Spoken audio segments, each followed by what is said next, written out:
Hello, everyone. Before we get started, make sure to like and subscribe and leave a comment saying where you're from and when you watched.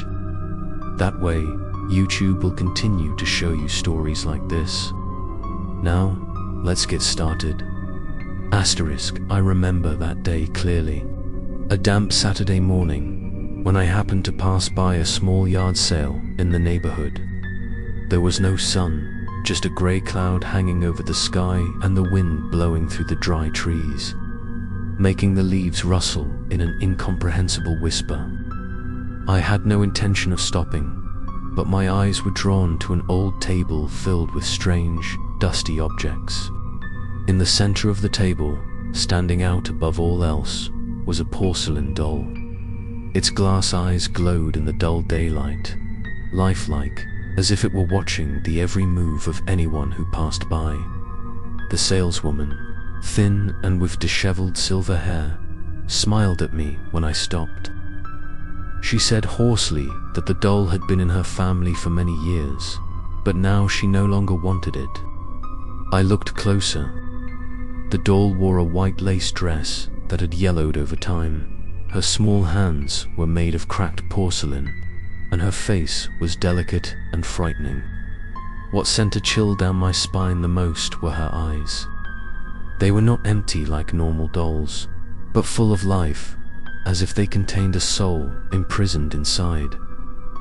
I had heard many horror stories about haunted objects, but at that moment, curiosity overcame my fear.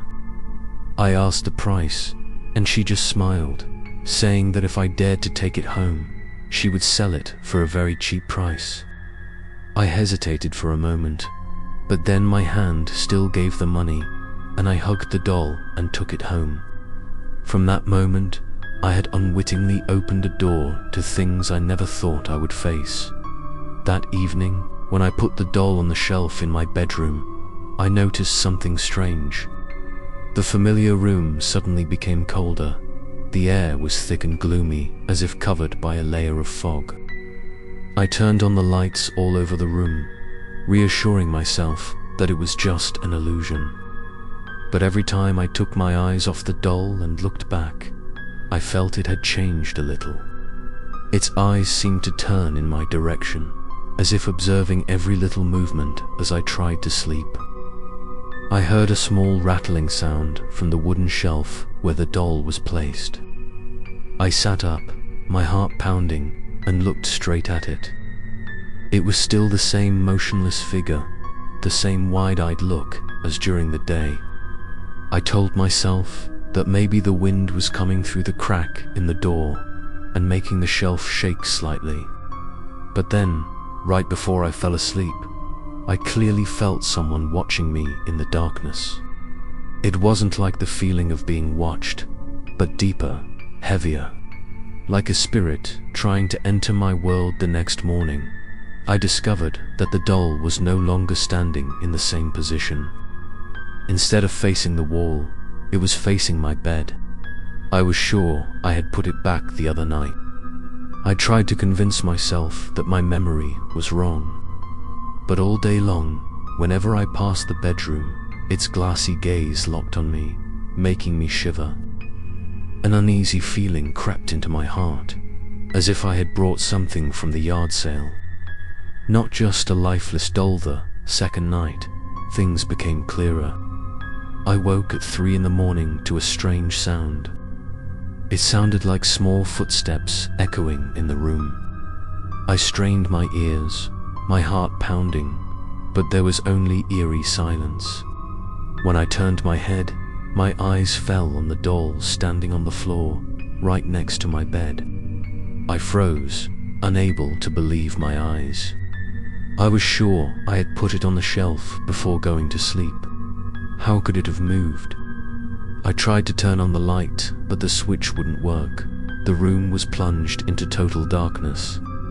Only the dim light from the window shone in, clearly illuminating the doll's cold face. Its eyes reflected the light, shining as if they were truly alive. In that moment, I knew for sure that I was no longer mistaken. What I brought back was not just an antique, but an open door to the horrors that were about to come. I wanted to throw it away immediately, but my body felt frozen, unable to move. I could only lie there, watching it stand silently beside me, like a haunting shadow. When the first light of morning entered, I realized that I was still alive. The doll had returned to the shelf, motionless, as if it had never left. But I knew clearly what I witnessed was not a dream, and that was only the beginning of a nightmare that would last for the following nights. After that second night of terror, I tried to convince myself that it was all a dream. I took the doll to the living room, put it in a sealed cardboard box, and sealed it with tape. I thought that if I could not see it again, I would feel safer. But when night fell, the room was once again filled with an eerie coldness. I woke up in the middle of the night, hearing something like a faint whisper in the air. I strained my ears, my heart pounding, and then I realized that the whisper was not coming from outside, but seemed to be coming from inside my room. I turned my head trembling and saw that the cardboard box in the corner of the room was open. The doll stood right at the edge of my bed, its pale face reflecting the moonlight through the window. Its glass eyes glowed, as if someone was standing behind the porcelain shell, looking straight into my soul. I screamed, but the sound was swallowed by the darkness. I turned on the light, but the bulb only flickered a few times before going out, leaving the room in pitch black. In that eerie silence, I clearly heard a child's giggle right next to my ear. I quickly jumped out of bed, ran straight to the living room, leaving the doll standing behind me. I tried to breathe, my hands shaking as I turned on all the lights in the house. I thought about calling my friends, but then I was afraid they wouldn't believe me.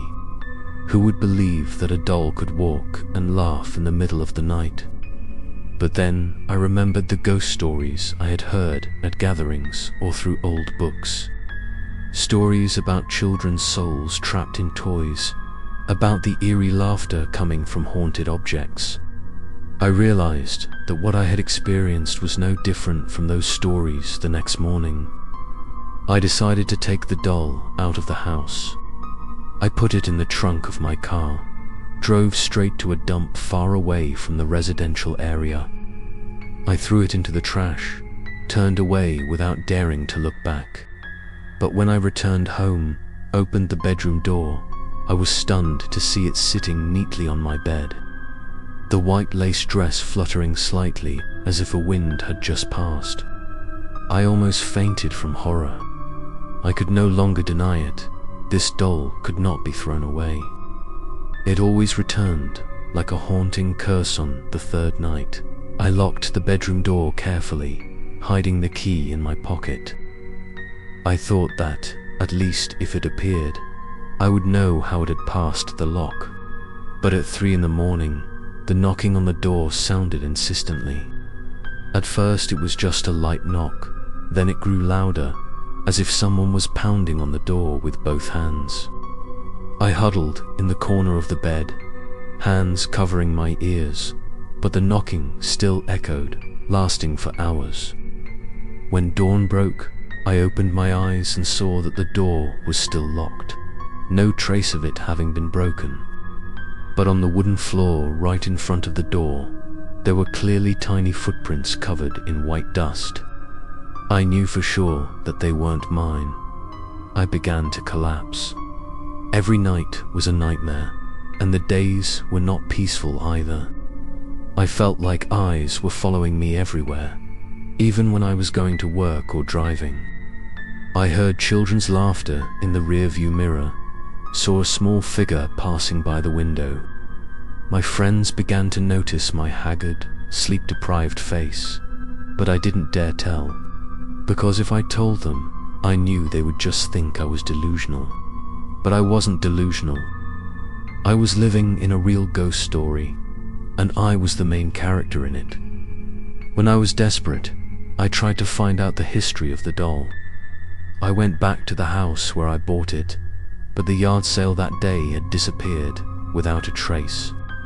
The door was closed, the windows were covered in dust, as if the place had been abandoned for a long time. An old neighbor told me that the house had been abandoned for more than 10 years, since a small family died tragically in a fire. Their 80-year-old daughter died in the bedroom, still clutching a doll. I trembled when I heard that detail. Every piece in my head came together.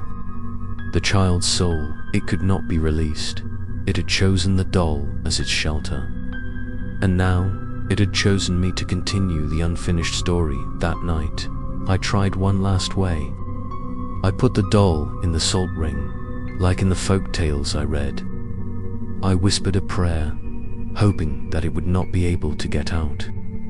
But at exactly 3 o'clock in the morning, I heard a whispering sound coming from the salt ring. A childish voice, sweet, but filled with indescribable resentment.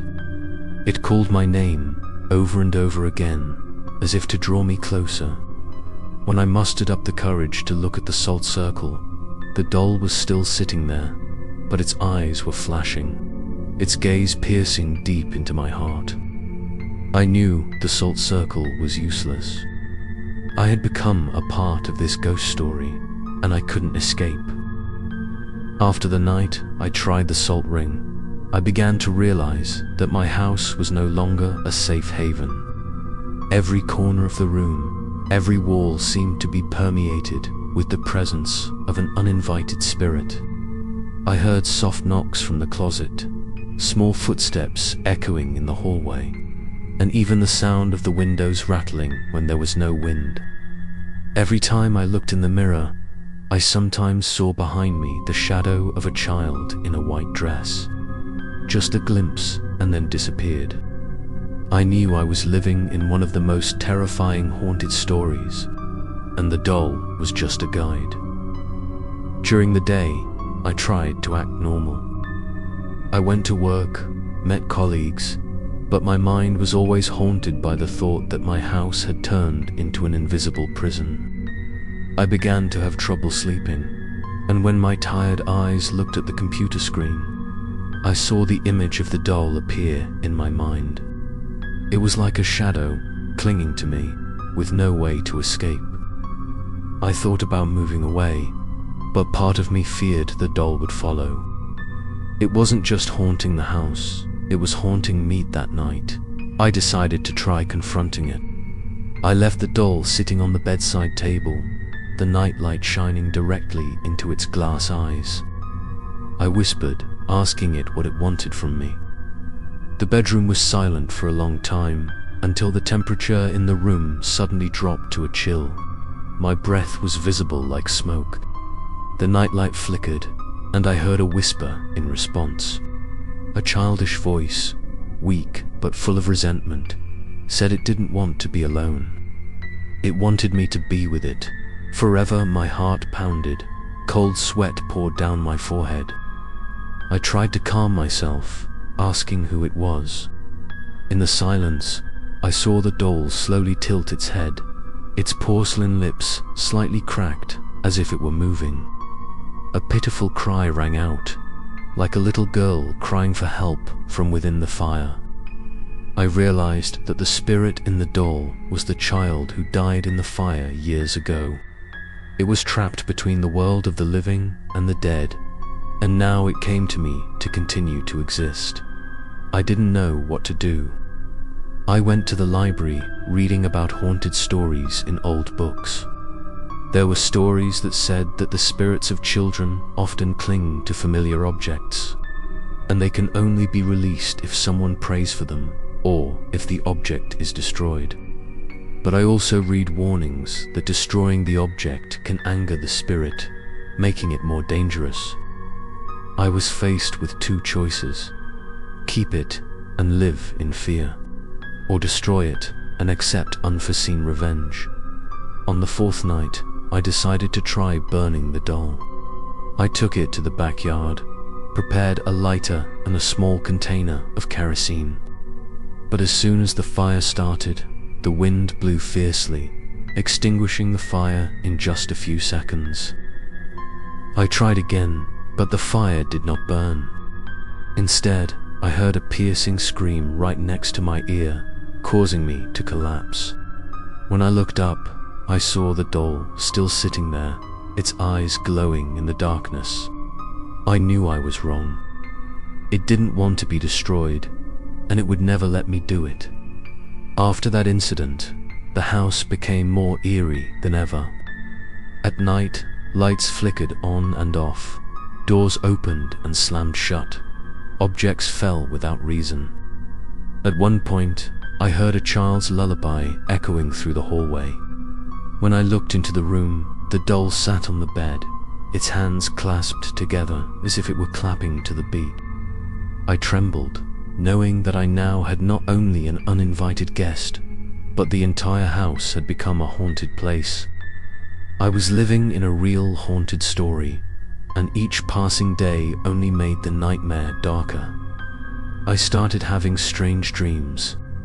In my dreams, I saw the house burning red, the flames rising high, engulfing everything. Amidst the flames, a little girl clutched her doll, her face streaked with tears. I rushed to save her, but I could never reach her. Every time I woke up, the doll sat closer to my bed, its eyes shining with invitation. I knew I didn't have much time left. One day, dreams and reality would merge, and I would drown with it. After the recurring dreams of the fire and the child, I gradually lost the ability to distinguish between reality and illusion. During the day, when the sunlight shone through the window, I thought I would be safe, but it was not. The doll often appeared in places I was sure I had not left it. One time, I left the house, locked the door carefully, but when I returned, it was sitting upright on the sofa, its glass eyes fixed on the door as if it had been waiting for me for a long time. I began to understand that I was no longer simply the owner of a haunted object, but had become the main character of one of the most terrifying, scary stories ever told every night. At the same time, strange sounds rang out. Sometimes it was a knock on the door. Sometimes it was the sobbing of a child. Sometimes it was a high-pitched giggle right next to my ear.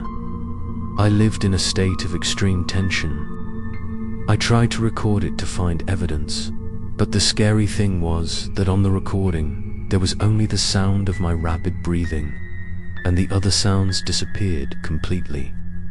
It was as if the house and the doll wanted me to be the only one to witness everything, so that no one else would believe me, so that I would be completely isolated. One night, when I couldn't stand it anymore, I invited a close friend, David, to my house. I didn't explain everything, just that I felt lonely and needed someone to be with. When David entered the room, the doll was still sitting on the shelf. He laughed and said that I was too sensitive, just an old, harmless thing. But when we were sitting in the living room drinking coffee, we both heard small footsteps running upstairs. David frowned, stood up to check, but there was no one.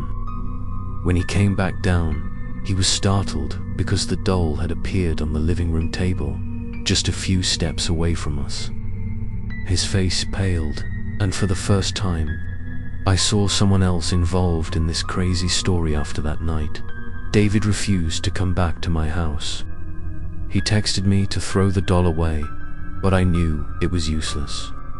I tried, and it always came back. The scary stories I had heard had one thing in common. Once an object has chosen a master, it is not easy to get rid of. I began to feel like my life was being drained. Every morning, I woke up tired, with unexplained bruises on my body.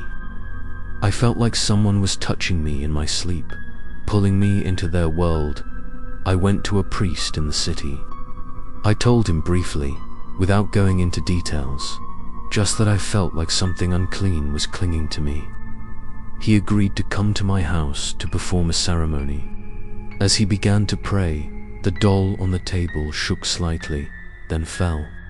The door slammed shut, the wind blew fiercely, and the candles in the room went out. The priest continued to read the prayer, his voice trembling but determined. I saw the doll's eyes flash, then white smoke came out of it. The vague shape of a little girl appeared in the air. It cried. The cry tore through the air, sending a chill down my spine. But then, just a few seconds later, everything disappeared. The room returned to normal. The doll lying silently on the floor. The priest looked at me, said that the spirit was very strong and full of resentment, not easy to dispel. He advised me to leave the house, at least for a while.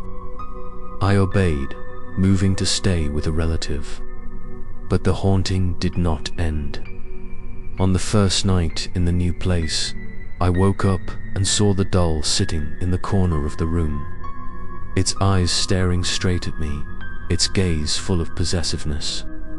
I knew that I could not escape. This story has gone beyond the house. It stuck with me, and now I can only continue to live with that horror. I moved into my relative's house in hopes of escaping the hauntings of the doll, but things only got worse. The first night in my new room, I saw it sitting in the corner of the room as if it had arrived before I even set foot in it. I trembled, not daring to approach, but its glinting glass eyes still bore into me. I couldn't sleep that night, my heart pounding in my chest like a dead drum.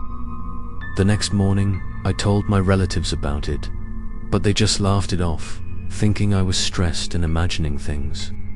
But I knew the truth, and it was creepier than any story I had ever heard.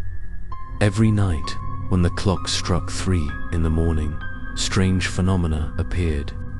At first it was just a soft tapping on the window, then a childish laughter echoed in the hallway. But gradually, things escalated. One night, when I opened my eyes, I clearly saw a small shadow standing at the head of my bed. The shadow was not that of a doll, but that of a little girl. Its face was blurry, but I could see its eyes glowing in the darkness. I was almost paralyzed, unable to move or call for help. When I closed my eyes and opened them again, the shadow had disappeared, but the doll was sitting right next to my pillow. I almost burst into tears with fear during the day. I began to see unusual things. When I looked in the mirror, sometimes the face reflected was no longer mine, but that of a child.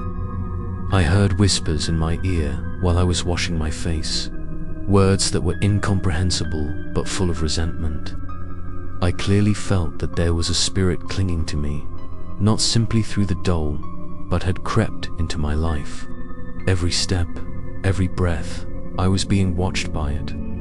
The normally normal room now became an invisible prison where I was bound by that invisible presence another time. I tried to take the doll outside, put it in the middle of the garden, and left. When I returned just a few minutes later, it had disappeared. I frantically searched everywhere, but could not find any trace. That night, when I returned to my room, it was sitting on the bed, holding a small piece of paper. On the paper was scrawled in childish handwriting, "Dung Bo Toyo Lamo Min." Reading that line, my whole body broke out in goosebumps. My hands and feet were cold. I had no doubt anymore. I was being haunted by a child's spirit, and it wanted me to be its eternal companion. I tried to seek help online, reading creepy stories of people who had experienced similar phenomena. Many people said they had sleep paralysis, saw children's spirits, or toys that moved on their own. But most of those stories ended in despair. No one really escaped. I felt like I was falling into an endless loop of a nightmare with no way out. No matter how hard I tried to pray, no matter how hard I tried to find a church or a shaman, the doll would patiently return. Night after night, Ty began to hear a soft lullaby as I went to sleep. A sad, familiar melody that brought tears to my eyes. The song was right in my ear, but when I opened my eyes, there was only the doll sitting motionless, staring. I knew it wasn't my imagination. The sounds, the figures, the messages were all real. The doll and her spirit had taken over my life, and I had no control over it. I was left with only fear, exhaustion, and the belief that I would never escape. I used to think that what I experienced was just a fleeting nightmare, but the more I lived with it, the more I realized that I had entered one of those true, scary stories that no one could make up. The doll didn't just appear at night, it started to interfere with my daytime moments. One morning, while sitting in the kitchen eating breakfast, I heard a wooden chair creaking behind me. When I turned around, the doll was sitting on the chair opposite, its eyes staring straight at me. I was sure that I had left it in the locked bedroom. I threw the spoon down on the table, trying to calm myself, but my whole body was shaking. I told David, the only friend who had witnessed the strangeness, and he advised me to record the whole thing on video for evidence. That night, I put a camera in my room, pointed directly at the shelf where the doll sat. I couldn't sleep, just lay there quietly waiting for the morning. When I played back the recording, my heart stopped. At exactly 3 o'clock, the doll slowly turned its head to the left, then to the right. Then it stood up, taking small steps towards my bed. Its eyes lit up, then suddenly the screen went black. The camera stopped working. When morning came, the doll was still sitting on the shelf, but I knew I had recorded real evidence. It was no longer a hallucination, but a terrifying truth. In the following days, I began to feel exhausted. My skin was pale, my eyes were sunken from lack of sleep, my mind was always spinning. I began to hear my name ringing in my head, a childish voice whispering to me every night. Sometimes I tried to ignore it, but then an invisible hand touched my shoulder, cold and heavy.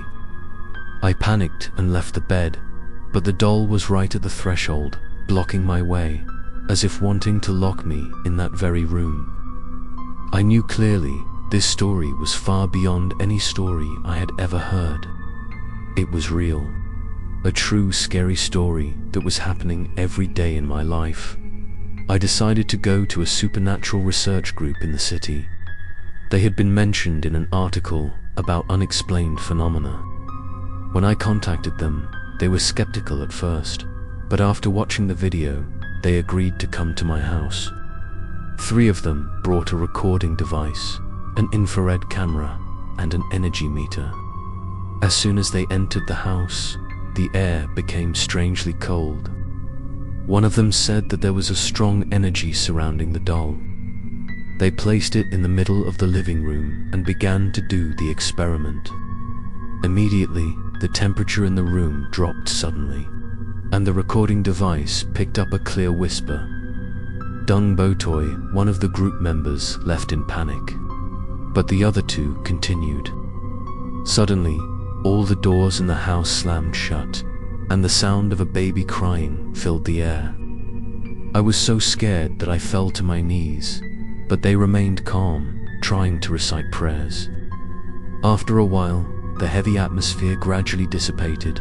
The doll fell to the floor, its eyes lost their light. I breathed a sigh of relief, thinking that everything was over.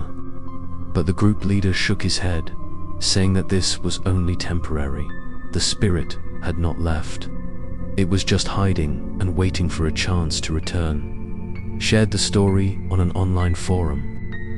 Many people commented that they had heard similar stories, and most of them did not have a good ending. Some people said that children's souls are the hardest to be released, because they do not understand why they have to leave this world.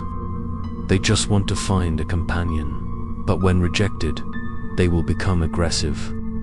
Reading those comments, I became even more desperate.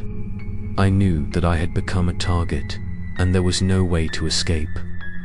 I could only face it, waiting to see what would happen next in this true scary story. After the supernatural researchers left, I thought things had calmed down, but that peace only lasted a few short days. Then one night, as I was trying to sleep, small footsteps sounded from the hallway. I opened my eyes, my heart pounding, and saw the bedroom door slowly opening. There was no wind, but the door still creaked open as if someone was standing outside. I bit my lip, my heart pounding, and suddenly a small figure walked in. It wasn't a doll, but the figure of a child, as vague as smoke. It stood there for a few seconds, then disappeared into the air, leaving the doll lying on the doorstep. I knew clearly this was no longer just a story about a haunted object, but my entire life had fallen into real haunted stories. From that day on, the house I lived in completely changed. Every room had a different atmosphere. The living room often echoed with whispers of unknown origin. The kitchen smelled of burning, reminding me of the fire. The wooden stairs creaked at night as if someone were climbing down, but when the lights were turned on, there was no one to be seen. The house became a maze of horror, and I, helpless, was trapped inside. I was no longer the master. I was just a prisoner. I decided to try to leave again. I rented a small apartment in the city, locked the door of the old house, and took a few necessary things. I did not take the doll with me, thinking that leaving it behind would end everything. But on the first night in the new apartment, I heard a knock on the door at 3 a.m. When I opened the door, there was no one in the hallway. But when I turned back, the doll was sitting on the dining table. I almost collapsed. It followed me, no matter where I hid. I realized I was not just living in a haunted story. I was the center of it. The phenomena became more and more intense. The lights often flickered, shadows appeared in the mirror, and objects fell to the floor for no reason. One time, while I was taking a bath, the steam covered the mirror, and I saw a childish, scribbled line, "Dung Bo Toy." I shivered, my heart stopped, and when I wiped it away, the line disappeared. I knew the spirit in the doll was trying to communicate, but it was not only looking for companionship, but also wanted to pull me into its world one evening. I invited an elderly relative over, hoping they could give me some advice. When she saw the doll, her face immediately changed color. She told me that in the countryside, people used to believe that the souls of children who died unjustly often cling to toys to continue their presence.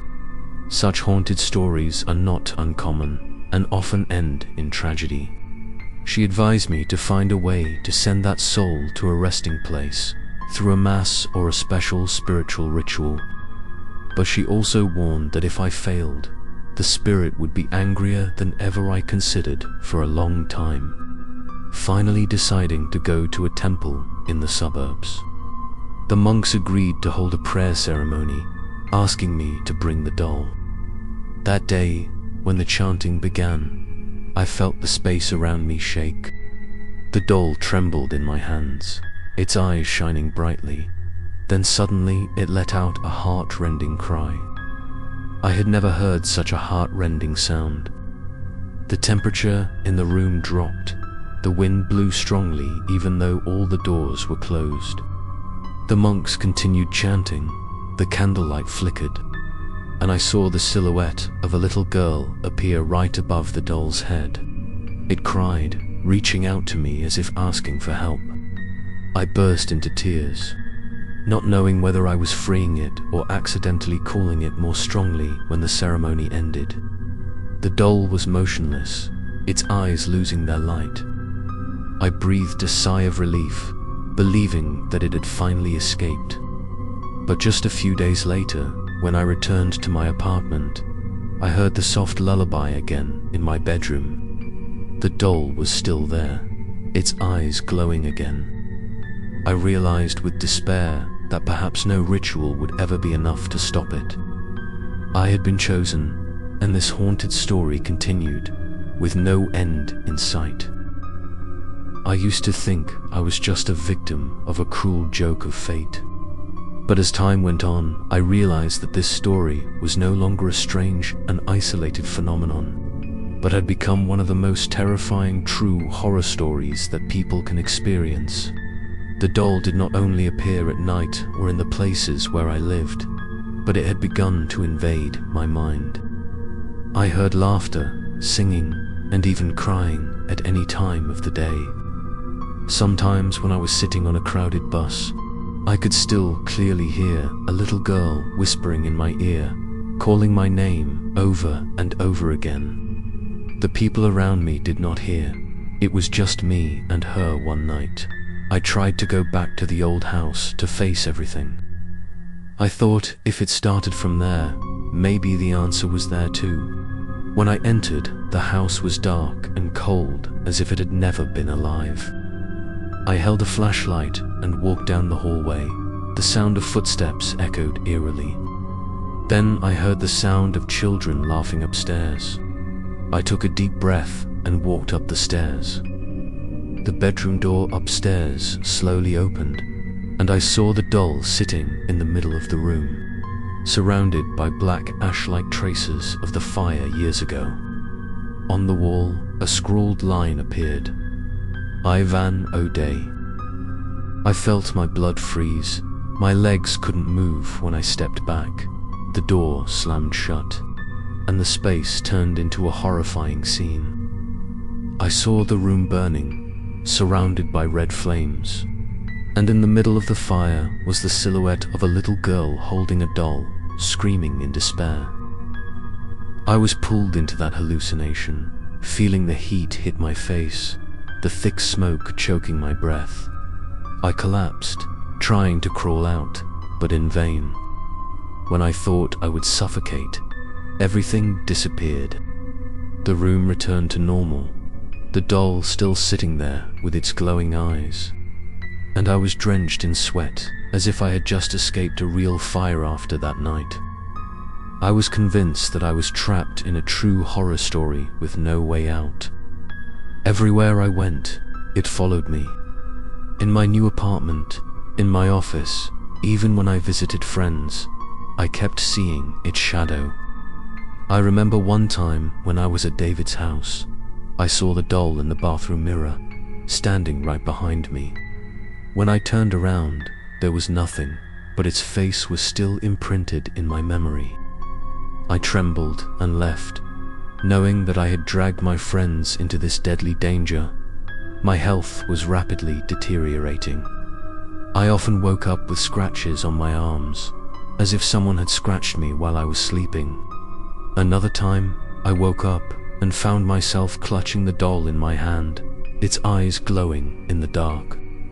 I threw it away, screaming, but when I turned on the light, it sat neatly on the shelf.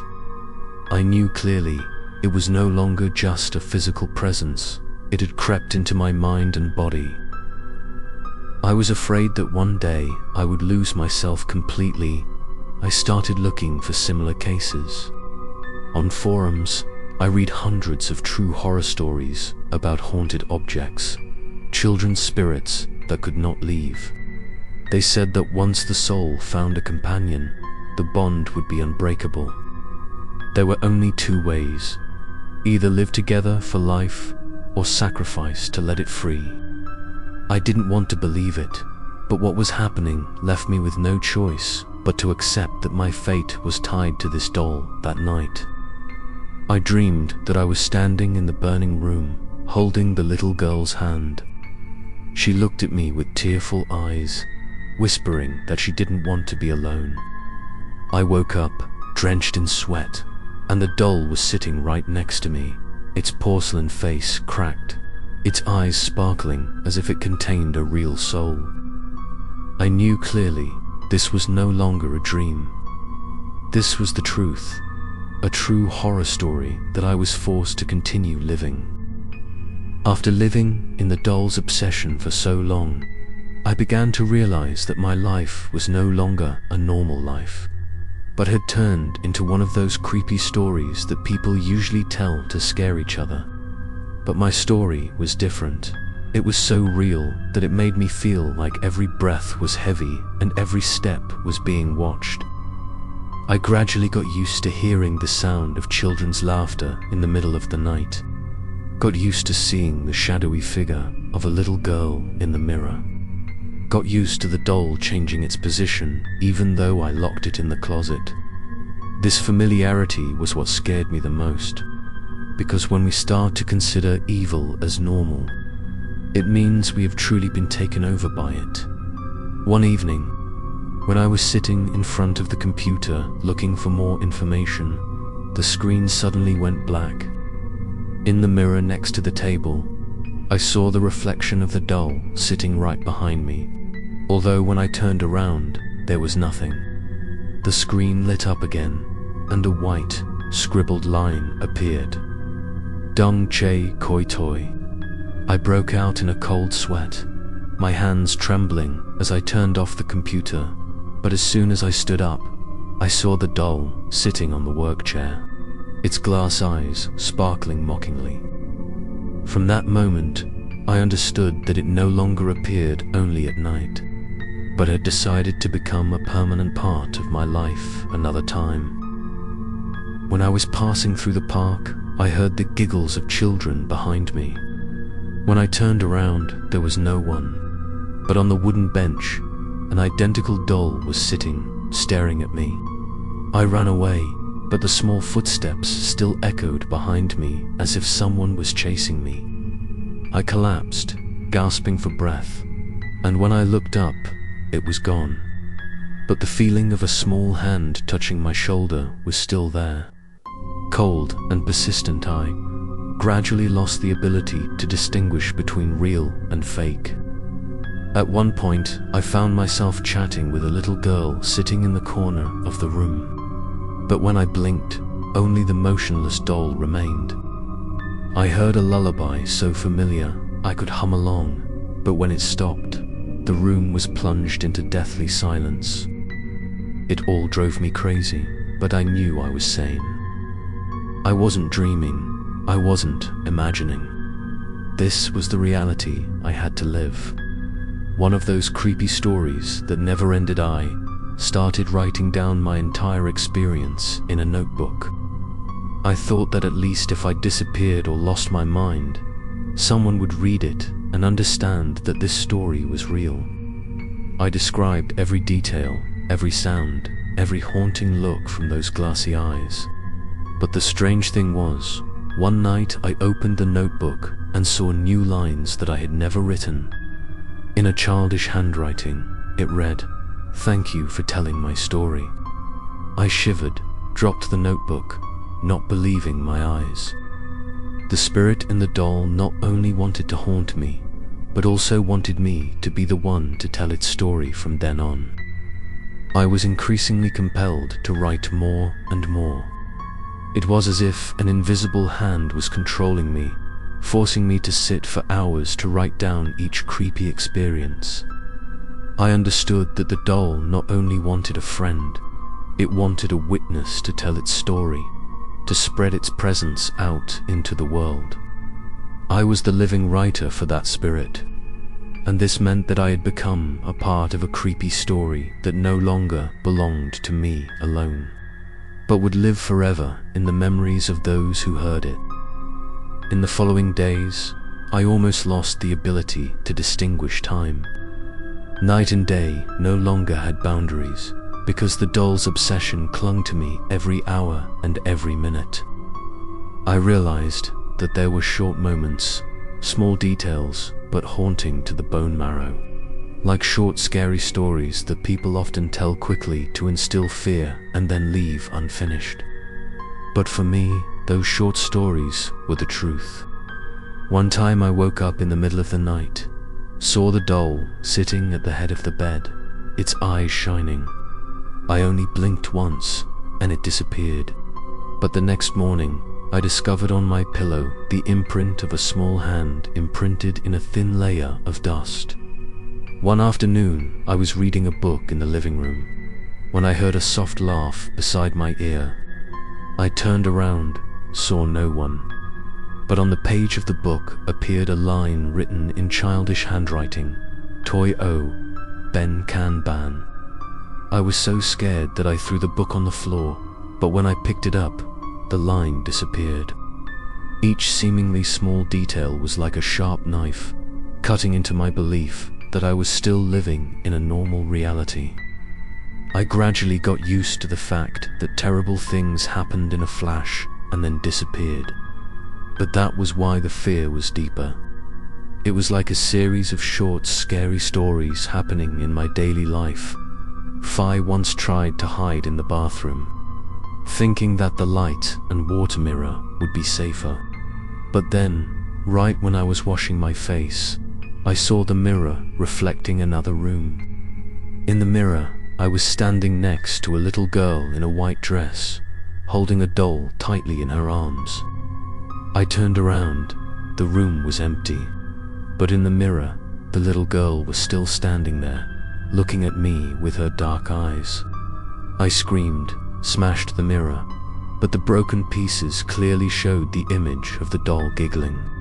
Each small mirror piece was a separate scary story, all of them swirling deeply in my mind one night. I tried to write down the events that happened in each time frame.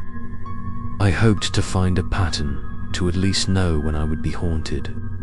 But I realized that everything happened randomly. Sometimes it was just a passing footstep.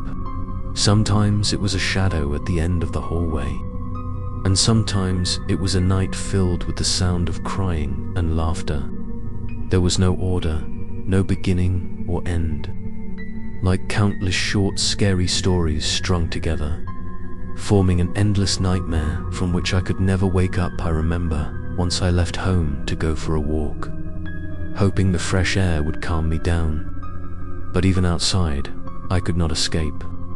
Passing a used toy store, I saw an identical doll on display in the glass case. I rubbed my eyes, looked back, and it was gone, replaced by a void.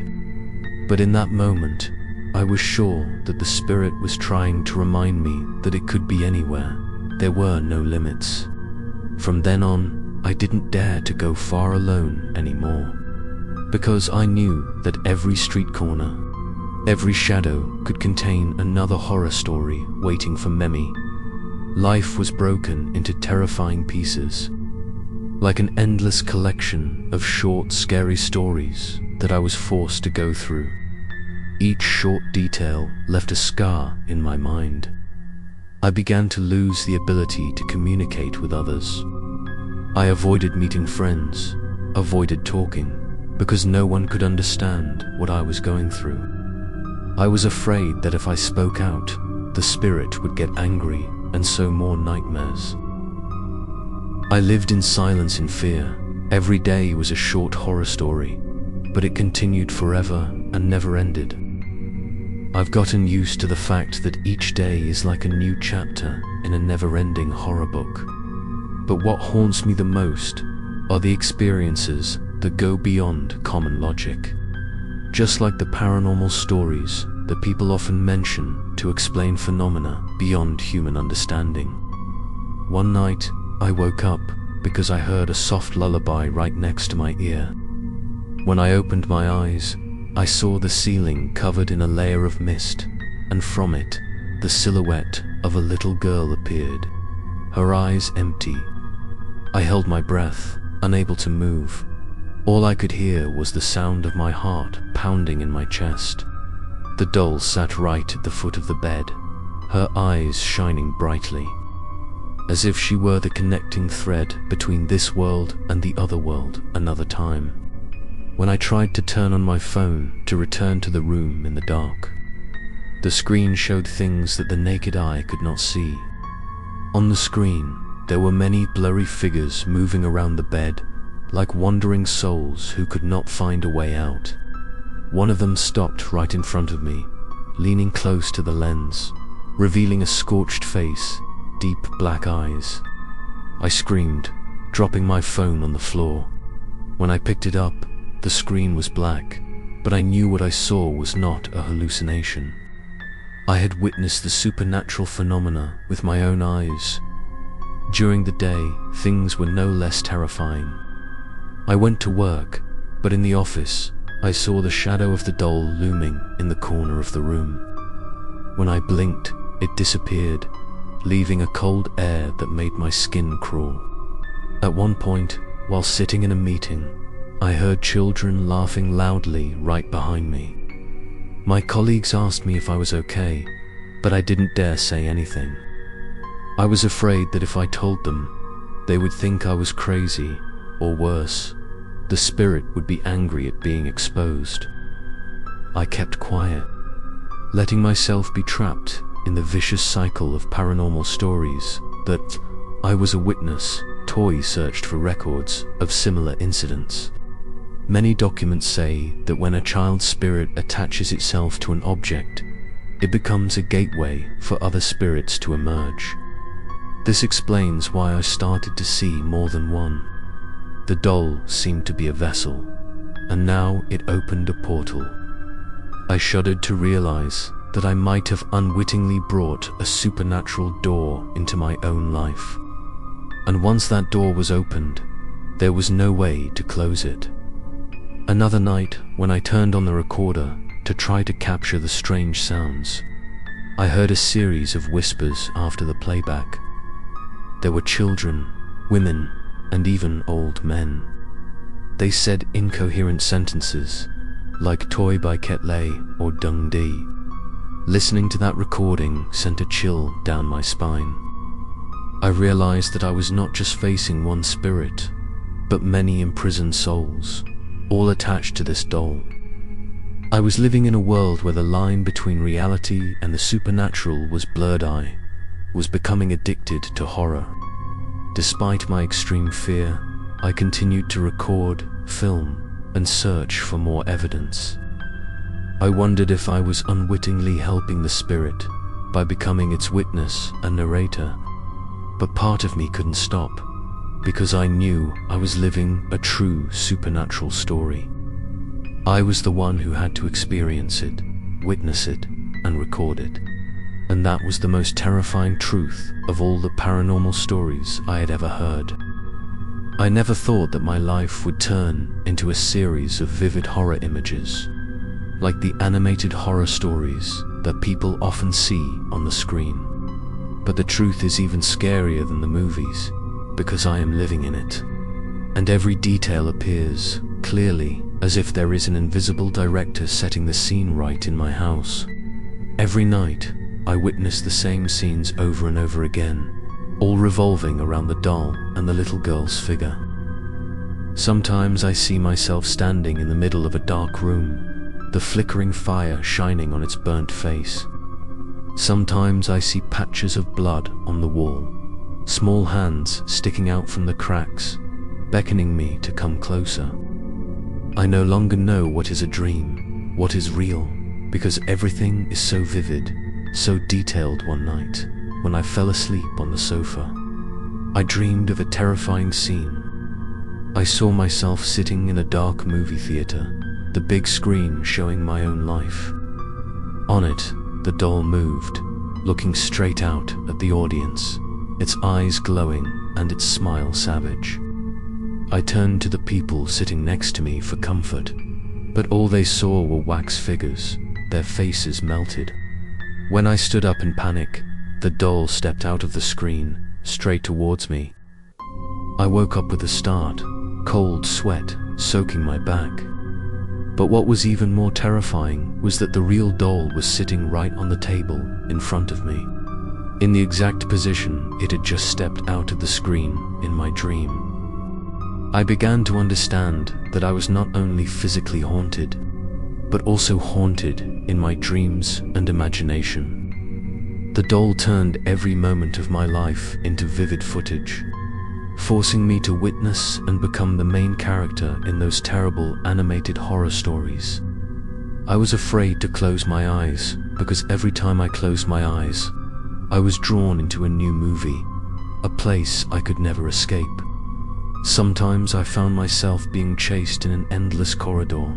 Sometimes I was engulfed in a sea of fire. And every time I ended up with the doll's face staring at my another time. When I was so tired, I fell asleep in a room filled with lights. In my dream, I heard a whisper, "You are the character in my story." I was startled, but the scene did not disappear. I saw a large book, pages turning quickly, on which was recorded everything I had experienced. The lines appeared in a childish handwriting, and at the bottom of the page was a scribbled image of a man holding a doll. I realized that it was me. I screamed, tried to tear the book, but could not. When I woke up, on the bedside table there was a small piece of paper with the exact image of me holding the doll, and the scribbled words, "Dunko Thoot." My story now went far beyond the usual supernatural phenomena. It became a living horror movie, written and directed by the spirit inside the doll. I was just an unwilling actor, with no right to refuse, no way to escape this role. Every day, every night, I was forced to relive the terrifying scenes until I was completely no longer myself. And when I thought about the future, I knew one thing clearly. These animated horror stories would not stop until I disappeared forever in them. Perhaps the most terrifying thing is to be in a completely empty house, thinking you are safe, only to realize you are not alone. That night I was home alone. No one came to visit, no one to keep me company. I locked all the doors, turned off all the lights, and sat in the living room with the light from a small nightlight. I told myself that if I calmed down, did not think about the doll, maybe I would get through the night peacefully. But in fact, that was only the beginning of the most terrifying nightmare of my life. When the clock struck 3 a.m., I heard a slight noise on the second floor. At first it was just the sound of wind, but then it became clear that it was slow footsteps, step by step, step by step. I took the flashlight, my hand shaking, and walked up the stairs. When the light swept across the hallway, I saw a door of a room slightly open. From the gap, a pair of bright glass eyes flashed. I was stunned. My heart felt like it was being squeezed. I knew I had locked the door. I backed away, but the door slowly opened, revealing the doll sitting in the middle of the room, staring straight at me. I ran down the stairs, closed the living room door, and locked myself inside. I tried to calm down, but the small footsteps began to echo throughout the house. It walked everywhere, sometimes right on the ceiling, sometimes right outside the door I was leaning against. Then suddenly, the light bulb went out. The room was plunged into total darkness. I heard a whisper close to my ear, a sweet but creepy childish voice. "You don't ever go alone." I sweated, trembling, and turned on the flashlight. The dim light swept across the room, and in the corner of the room, the doll stood upright, its glass eyes glowing like two small flames. In that moment, I knew I had no way out. Even if I locked the door, even if I locked myself in the room, the doll would always find a way in. I realized that when you are home alone, it is at its strongest, because loneliness makes you the perfect prey. I huddled in the corner of the room, clutching the flashlight as my last weapon. The laughter of children echoed throughout the house, mixed with the constant banging of the windows. I couldn't tell where it was, only that it was watching my every breath. When dawn broke, the sunlight shone in and everything became quiet again. The doll disappeared, leaving the room empty. But on the floor, right next to where I fell asleep. There was a small piece of paper with the words scrawled, "You are never really alone." I held the paper, my hands shaking, realizing that the truth was too obvious. I was no longer just a haunted person. I had become the unwilling companion of a spirit. And from that day on, every time I was home alone, I always knew that I would never be truly alone again. That night, the rain began to fall. The first drops of rain fell on the roof, creating a gentle call. But the rain became darker and darker when I knew that I would have to spend another long night with the doll. I finally had to admit that the rain this night did not bring the feeling of peace, as everyone said. It was like the whisper of a soul in my shadow. When I lay in bed, the sound of rain fell on the flower window and the laughter of children echoed in the distance. I thought I was imagining it, but then I heard the laughter clearly mixed with the rain, unable to distinguish which was the sound of the sky and which was the laughter of the doll.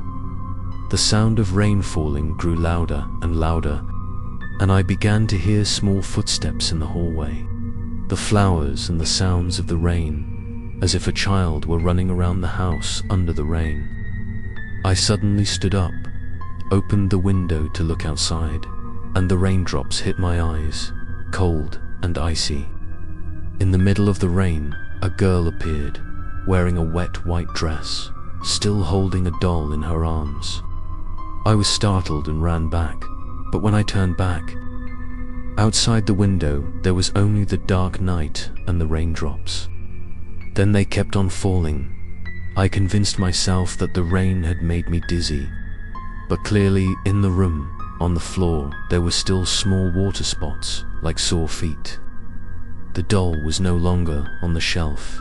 Instead, it was sitting right at the front of the window, as if it had just returned from accompanying the child outside.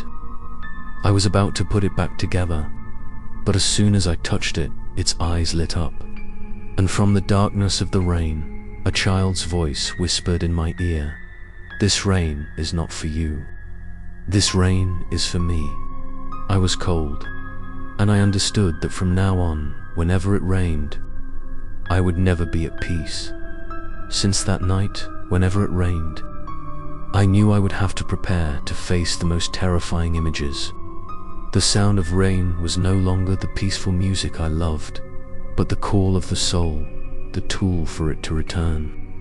Night after night, I heard the sound of my child's knocking. Each knock accompanied the sound of rain, making me not know whether it was the sound of heaven or the sound of the soul wanting to enter. When dawn came, my house was darker than ever. The doll returned to its original position on the table, leaving small water stains on the wooden floor as evidence of a nighttime visit.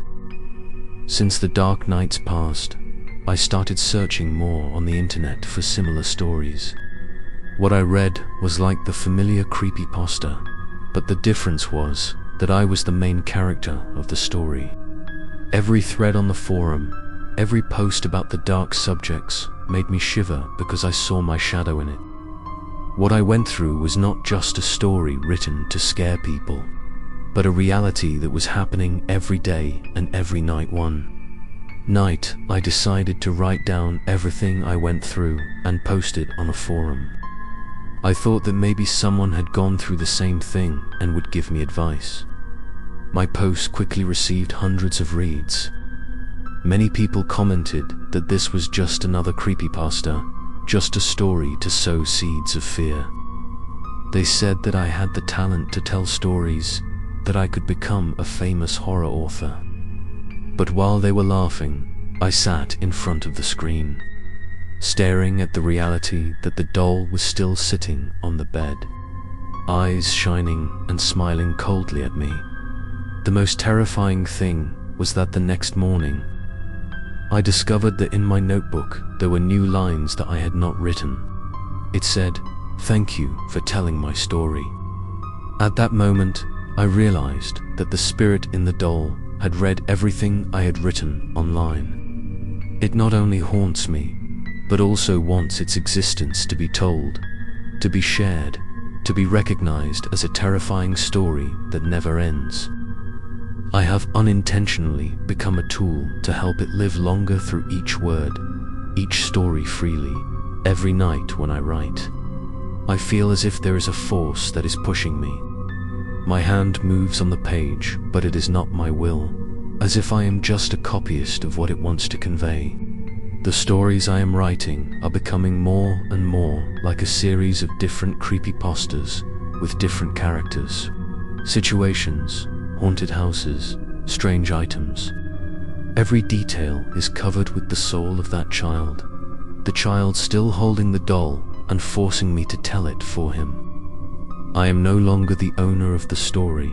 I am only a shadow of the dark source it seeks to express. Every night I write a new story, and every morning I wake up to find hundreds of people reading, commenting, and spreading it. The terrifying thing is that readers start to report that they too have experienced strange phenomena after reading my work. They say they hear laughter in the night, see shadows in mirrors, see dolls appear in inexplicable places. I realize that this story is no longer limited to my life. It has spread from the words I write into a living creepypasta, and every reader is unconsciously drawn in. After the stories I was reading online started to spread, I decided to leave the city for a while. I thought that if I stayed away from my familiar places, went to a deserted place and cut off the internet connection, maybe the spirit in the doll would die down. I chose a remote forest to go camping alone, hoping that in the space of nature, the sound of wind and running water would help me find some peace. I brought a small tent, a sleeping bag, some food, and a flashlight. I thought that just one night under the starry sky would be enough to escape its darkness. The first days, everything seemed okay. In the afternoon, I lit the fire, sat looking at the clouds rising to the sky, listened to the sound of birds in the forest, and felt close to nature. That night, when I was in the forest, I heard the sound of rain falling gently on the leaves, flowers, and the sound of birds chirping. Everything was normal. I believed that maybe the story had stopped. But at 3 a.m., I heard the sound of papers rustling outside the forest. It seemed like a child was walking around, gently but purposefully. I turned on the light. It was past a few trees.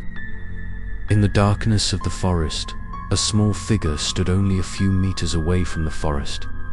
That figure looked very familiar. A child with messy hair, holding a doll in his arms. I felt my heart wanted to stop beating. I rushed out, but saw only a dark forest, the sound of the wind blowing.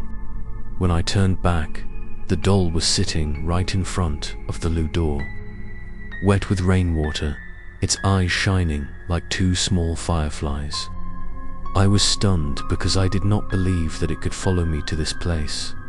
The next day, I decided to go further, bringing Lou deeper into the forest. But when night fell, it appeared again. The soft laughter of women echoed all around, along with the sound of leaves in the forest. Many times I convinced myself that it was just the sound of animals, but clearly there were small footsteps, a shadow passing through the left fire. On the third night, I woke up to the sound of someone walking into the Liu city. When I opened the battery, a small wet hand appeared on the shoulder of my sleeping bag. The doll sat right next to me, as if it no longer needed to eat its presence. The camping trip that I thought would bring liberation turned out to be a hell in the middle of nature. Every scene of the forest I passed through became a stage for its appearance. I knew clearly that no matter where I went, the shadow and the soul would follow me to the end of the world. The nights in the forest, with the sound of wind, rain, and even the laughter of the other streams had changed in my mind. I could no longer escape from it. The doll had become my inseparable companion, whether in the crowded city or in the cold wilderness. After the failed camping trip, I returned to the city in a state of exhaustion and despair. I thought that the afterlife could cut off all connections, but the reality was much more frightening. The first night back home, I felt that my room was no longer a familiar place. Everything in the house seemed to have become cold and invisible, surrounding me as a dark presence. The doll sat right on the windowsill, its eyes glowing under the moonlight. I realized that I no longer owned only a dark object, but my whole life had turned into a haunted house with no way to escape. That night, I heard the faint sound of the door, then another laugh from the corner of the house. I ran to open all the lights, but the light only made the room louder. My shadows seemed to grow longer, bounce against the wall, and I could see small figures moving round the room. These figures had no clear bodies, just white mists, but every time they came near the doll, they disappeared. I was cold when I realized that it was no longer a lonely soul, but a mirror that attracted other lost souls. Every day that passed was a torture. I heard people crying in the kitchen, the sound of a door opening, the sound of light footsteps on the floor in the middle of the night. I had the feeling that I lived in a truly haunted house, where every corner was filled with souls and dark energy. I invited David to come back to witness, but he only stayed for an hour and then left. He said that the feeling in my house was so hot that it was suffocating, and the doll's eyes made him retreat. Freedom, no one dared to come anymore, and I was trapped in the loneliness of this dark place. Another night, when I was trying to sleep, a cold wind passed. All the windows were closed. My room was covered, but on the ceiling began to appear dark water stains, forming the inverted word, "You never escape." I was terrified and rushed out, but no matter which room I went to, I saw the doll sitting on the floor, as if it could double itself. I understood that the entire house had become its stage, a proper haunted place, and I was the only character trapped in it every time I left the house. I wondered if I should go back, but no matter where I was, it still found me, returned to my side, so I had no choice. My place now was a vicious cycle with no way out. Every wall, every room, every slightest sound became evidence that I was living in a haunted story with no end. And I knew clearly that, from that moment on, I had become a part of it. A soul living among shadows and curses that could never be released. Many people often think that what I went through is just like a fairy tale told on the internet to scare the listener. They will consider it just a fairy tale, a product of imagination. But I can confirm that everything I lived with this doll is true stories. Every detail, every sound, every image is an undeniable truth. I recorded it, took pictures, and saw things that science itself cannot explain. Once I showed the video to a friend. He turned pale and ran away and contacted me freely. If it was a fairy tale, why were the witnesses so scared?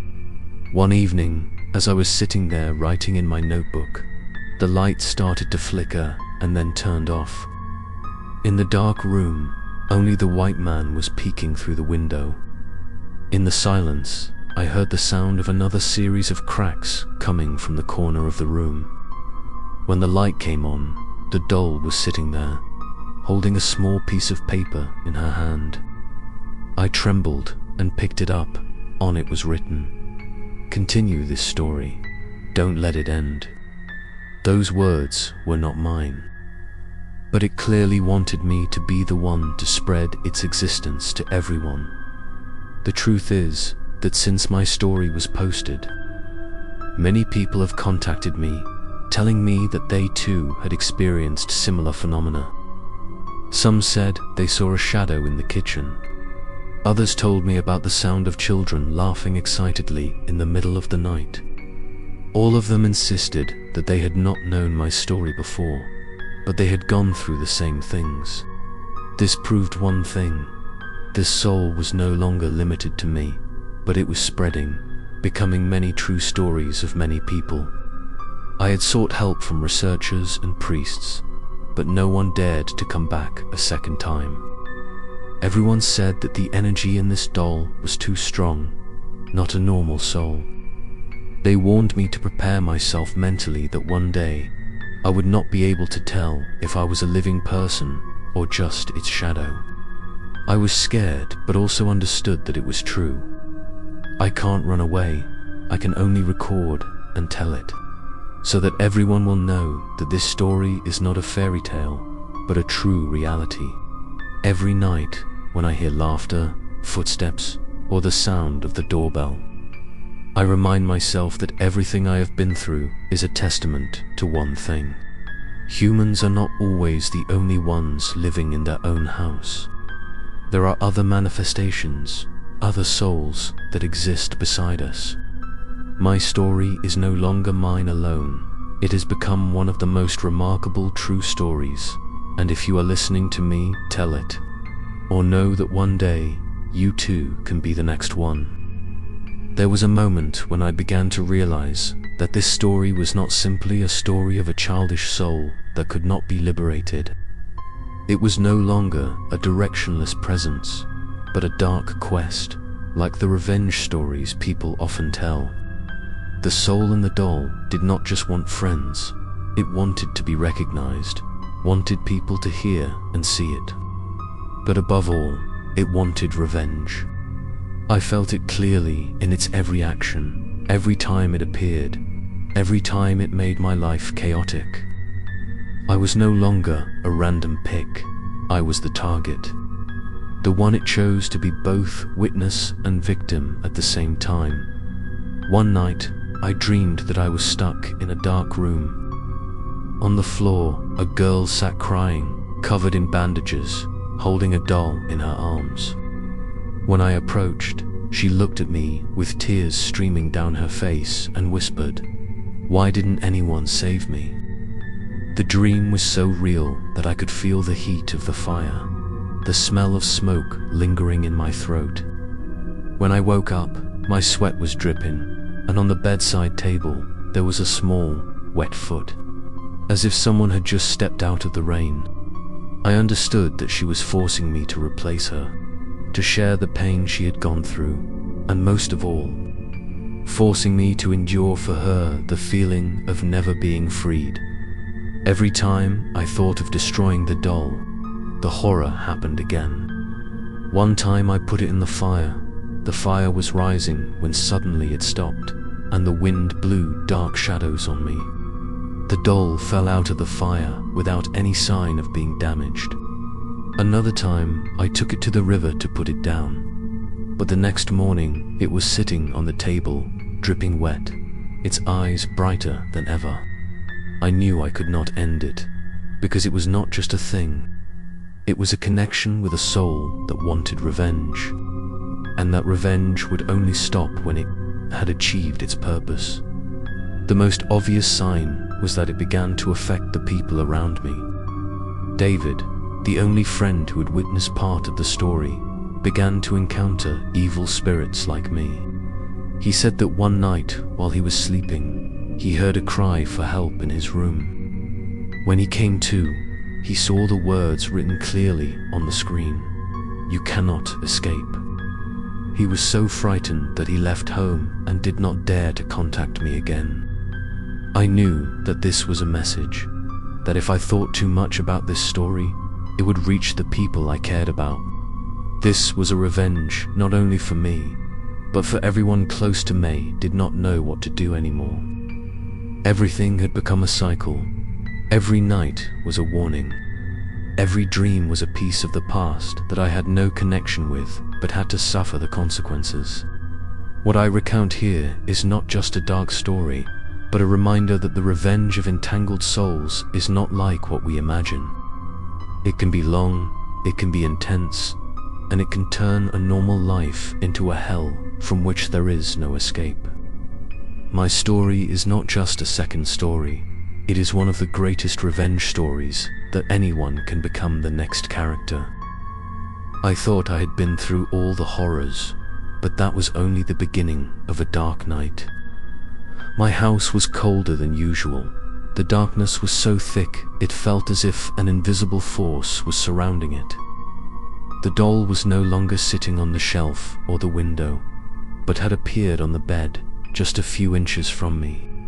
Its eyes were glowing in the night, like a small flame that was burning the whole space. I sat motionless, not daring to move, feeling as if one wrong look would send it flying. The laughter of children echoed from every corner of the house, along with the sound of knocking on the window and the sound of water dripping from the ceiling. I realized I was going through a truly scary night, where all my fears were squeezed into my stomach. At the same time, I grabbed all the courage I could, trying to run out of the room. But every corner of the room was frozen, opening from the outside. The room turned into a box I could hug. Little figures began to appear around, jumping, laughing, all revolving around the doll like a circle. In an instant, I felt like there was not just one soul, but a whole group of souls surrounding me. They were crying, screaming, and hating intensely. The doll was the center of everything, attracting all the energy to me. In the confusion, I realized that there was no way out. I was pushed into the corner of the wall, my hands trembling as I held the last notebook where I had written down all my experiences. My shadow became longer, becoming another shadow that did not belong to me. The voice was so deep that I could feel the cold breath right next to my ear.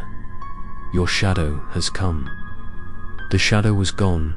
The room was left with only a white shadow. In it, the doll began to laugh, a smile without human emotions. I knew I had become a part of it, a piece in the long, endless, scary story. If you are listening to this story, understand that it is not just a story to entertain you. It is a warning. Every story I write down, every detail I tell is true. The spirit in the doll is not limited to me. It can reach anyone who reads or hears this story. My story ends here, but yours may just be beginning. And that's the scariest part.